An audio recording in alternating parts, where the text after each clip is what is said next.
Hey family, Eve here again. So family, the last video that I did, I titled it Eve Didn't Cause the Fall, but Adam did.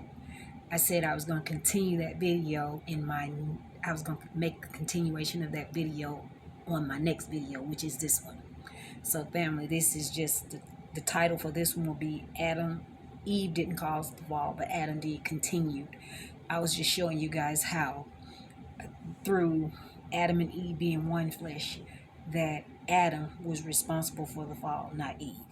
When you go throughout the Bible, it talks about Adam. You don't even hear Eve being mentioned, only in Genesis, only in the beginning. And like I said, I always go to the beginning of the Bible when I create my videos to show you guys what has happened, what's happening now, what's going to happen, and how God is punishing Satan and his followers for how they caused Adam and Eve to transgress in the beginning. The one, Satan or the serpent, was the one that caused them to fall. And he received their dominion, meaning he began to rule the world that Adam was given when he was created. When he sinned or transgressed, he gave his life expectancy over to Satan, the angel of death. Adam was the first man, life. Satan was the serpent, the angel of death. So Adam's dominion over all living was given to the angel of death. That's why the book of Romans chapter 6 verse 23 says the wages of sin is death, meaning because Adam sinned, he brought about death to all men. So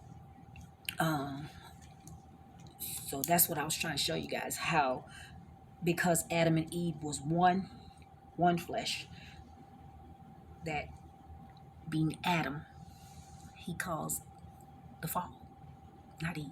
Adam. Adam was the one that was given the command, not Eve. Adam.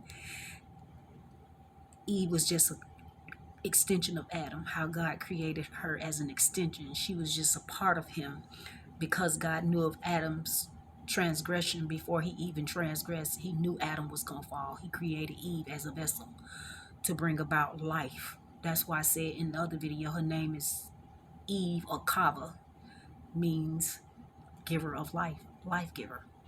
And through her seed, he says she could be saved through childbearing as long as she has faith, love, self-control, and basically righteousness, meaning Jesus. Jesus is her seed. It says, the book of Genesis 3:16 says, unto the woman he said, I will greatly multiply thy sorrow and thy conception in sorrow. Thou shalt bring forth children, and thy desire shall be to thy husband, and he shall rule over thee. See, he's not necessarily saying she was going to be in pain for having children. Yes, she will. We have bare children in pain, but he was saying that she's going to see her children suffer in a suffering world, in a world with wickedness and sin and all of these things that was brought about through her fall, through the fall of Adam, that her children was going to suffer those things. And he told her, he said, and thou desire shall be to thy husband, he shall rule over thee. He's ruling over anyway. Her desire should be to him because she is a part of him, or he's a part of her. They're one flesh. So that's why her desire is going to be to her husband. Yeah. So it says, the book of the Bible says, the fall, Adam's single act of disobedience brought sin and death into the world, and condemnation. One trespass led to condemnation for all people. Romans 5:19 says, for as by one man's disobedience many were made sinners, so by the obedience of one shall many be righteous. See, the childbearing, I made it clear to you guys that that's Jesus, her seed. And through him, bearing him in righteousness, because he's righteousness, he's going to come. He was sent to save us from sin. Sin is the devil, or this world. Like I said, he came to save us from the world. He didn't come to save the whole world. He came to save us from the world, meaning to save us from Satan. And I told you in the book of Revelations, it says somewhere in chapter 12, I know it's in 12, that it says, and Satan deceived the whole world. meaning man. He deceived Adam and Eve. Well, he deceived Eve and brought about the fall. The world was put in the hands of Adam and Eve when they were given dominion. God said he brought everything, every living creature, everything that had life, he brought it to Adam, and Adam gave it its name. And whatever Adam called it, that's what it was. So that the world, Adam was given the world, but he gave it up to Satan when he transgressed. So family, I just wanted to show you guys that because Adam and Eve is one flesh, well, one flesh, it was Adam that caused the fall, not Eve. Yep. It says through these passages explains that through one man's disobedience, he caused sin to come upon the whole entire world, called everybody in the world to be disobedient.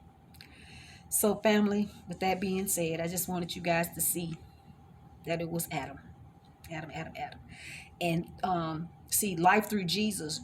Through Jesus' perfect obedience and his sacrifice on the cross, he brought life and justification to those who have faith in him. I mean, he gave us back that life that Adam brought death. When Adam brought death, Jesus was created in the image of God, righteousness, to that life, to give us that life so that we can live, so that we wouldn't be destroyed, that all man wouldn't be destroyed.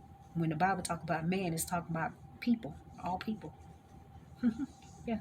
So that's why I say Adam, the man, not Eve. He just created that part. That's a part of Adam he just created so that she can give birth, that life can continue. Jesus is that life. Even in the garden, when they ate of the tree of the knowledge of good and evil, the tree of life was in that garden at the same time. That means Jesus was in that garden at the same time. He saw their fall coming. He did. God, he saw their fall. He knew it. Like I said, he knew they was going to fall before they even transgressed. So family, with that being said, I'm going to end this video, and I thank you guys for listening and watching my video, and I'll see you guys on the next one. Thanks. Bye.